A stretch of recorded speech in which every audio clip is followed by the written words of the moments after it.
Gadis ini baru saja naik ke bus. Langsung didorong jatuh ke bawah. Dan memukul wajahnya. Kamu pasti tidak kepikiran. Orang yang dipukul ini sangat jahat.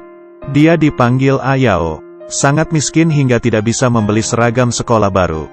Yang lebih parah adalah, dia sakit. Penyakit yang tidak bisa dijelaskan. Dia ingin mengambil uang dengan mamanya untuk mengobati penyakitnya. Tapi mama mengira dia berbohong.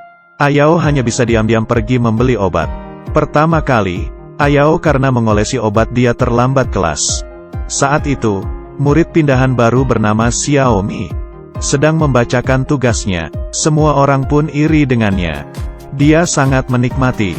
Tapi karena Ayao terlambat, Ayao yang sedang membaca terganggu. Kemudian bel kelas pun bunyi. Rasa benci pun timbul. Sekali lagi, Ayao pingsan di dalam rumah. Ketua kelas yang melihatnya, mengantarnya ke rumah sakit dan menjaganya. Dan kebetulan hari ini, Xiaomi mengajak ketua kelas pergi karaoke. Ketua kelas adalah idola sekolah. Semua orang tidak pernah berhasil mengajaknya. Tapi Xiaomi berhasil. Semua gadis merasa Xiaomi cantik. Tapi karena Ayao lagi, ketua kelas tidak pergi. Xiaomi merasa dipermalukan. Dia mulai mendekati Ayao. Dan diam-diam melihat obat di rak meja Ayao. Dan mengikutinya ke klinik. Penyakit di sini. Ada begitu banyak kata-kata langka. Dengan cepat seluruh sekolah mengetahui hal ini. Bahkan semakin disebar semakin buruk didengar. Di saat itu, Ayao merasa tatapan semua orang di sekolah. Para murid perempuan menyiramnya cat berwarna merah. Dan merobek bukunya. Lalu melengketkan permen karet ke rambutnya. Lalu memasangkan kaos kaki ke kepalanya. Lalu memfotonya. Dan memberikan dia julukan baru. Sepertinya adalah penjaranya. Dia dikurung dalam sebuah gedung. Hari ini, ada kegiatan sekolah. Ayao belum juga naik ke bus. Tapi Xiaomi berbohong. Di saat Ayao tidak ada di bus, Xiaomi mengambil uang dari dalam tas Ayao yang seharusnya digunakan untuk membeli obat, malah dipakai membeli kue untuk teman kelas. Ayao pun tidak tahan lagi.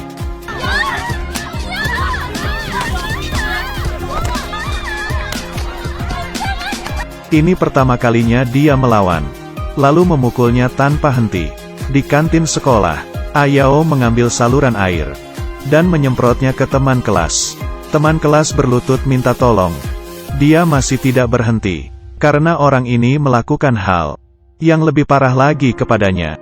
Penyakit Ayao tersebar keluar oleh Xiaomi, dan semakin diprovokasi. Semua perkataan yang jelek keluar dari mulut para teman kelas. Perlahan-lahan menghancurkan harga dirinya. Para murid laki-laki menyiraminya air dari lantai atas, dan menempel kertas di punggungnya. Membuang tasnya ke kolam kotor. Saat makan, jelas-jelas ditabrak orang lain, dan makanannya tumpah ke badannya. Tapi dia menyalahkan Ayao. Kali ini Ayao melawan. Teman dia satu-satunya mengajarinya. Menghadapi pembulian, harus melawannya. Jadi orang lain melengketkan permen karet. Dia memotong rambutnya lalu menempelnya kembali ke orang tersebut. Xiaomi melemparinya bola, dia juga melemparinya balik. Orang melakukannya seperti apa, dia juga membalasnya seperti itu. Tapi kritikan sembarangan dari sekolah, dan kesalahan kekasih masa kecil.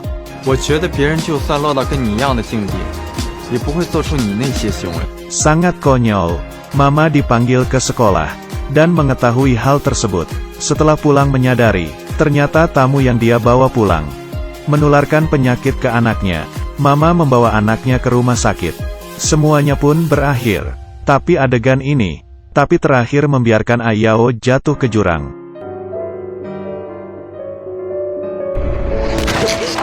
Seharusnya yang jatuh di sini adalah Ayao. Hari ini, Ayao menerima pesan dari anonim. Kau pacarnya Kiming ya? Ayao tidak memedulikannya. Orang itu mengirim pesan lagi. Tanpa pikir, dia mengirimkan gadis lain Yuan Shenxiang. Dia barulah pacarnya ketua kelas. Dan kakaknya Yuan Shenxi. Kakak adik ini di sekolah. satu-satunya yang membantu Ayao. Tapi di saat Yuan Shen siang ke pintu belakang sekolah, bertemu dengan sekelompok orang brengsek. Dia menelepon adiknya, tapi HP adiknya tidak ada baterai. Di dalam kepanikan, dia berlari ke atap gedung, dan terjatuh ke bawah. Gadis yang baik hati ini, karena hal ini meninggal. Pesan ini menjadi satu-satunya bukti.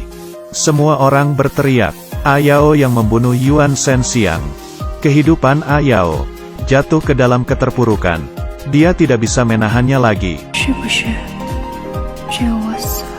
Dia melihat teman di tepi laut, terus membulinya.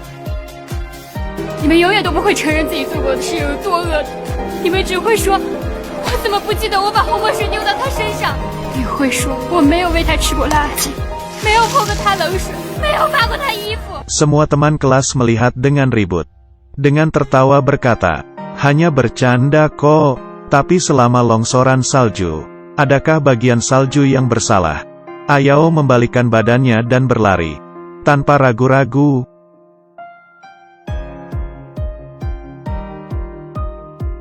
Kemudian semua orang baru tahu. Semuanya karena Xiaomi. Dulu, dia adalah korban bully. Tapi sekarang, dia yang menjadi pembulinya. Dan ini adalah yang paling kejam. Dan diketahui oleh Ayao. Dia mengancam Ayao untuk tidak menyebarkannya. Dan menyuruh orang untuk memberi Ayao pelajaran. Tapi ternyata salah orang. Terakhir terkena karmanya sendiri. Dalam sekolah seharusnya adalah tempat yang paling aman. Tapi menjadi tempat pembulian. Ada yang berkata, yang paling nyebelin adalah Xiaomi, yang harusnya dihancurkan. Sebenarnya semua murid ini, ketua kelas yang lemah, dan sekolah yang tidak melakukan apa-apa. Kaktus bukan bunga, tidak bisa dipegang di telapak tanganmu. Tapi dia punya diri, bisa melindungi diri, menghadapi pembulian.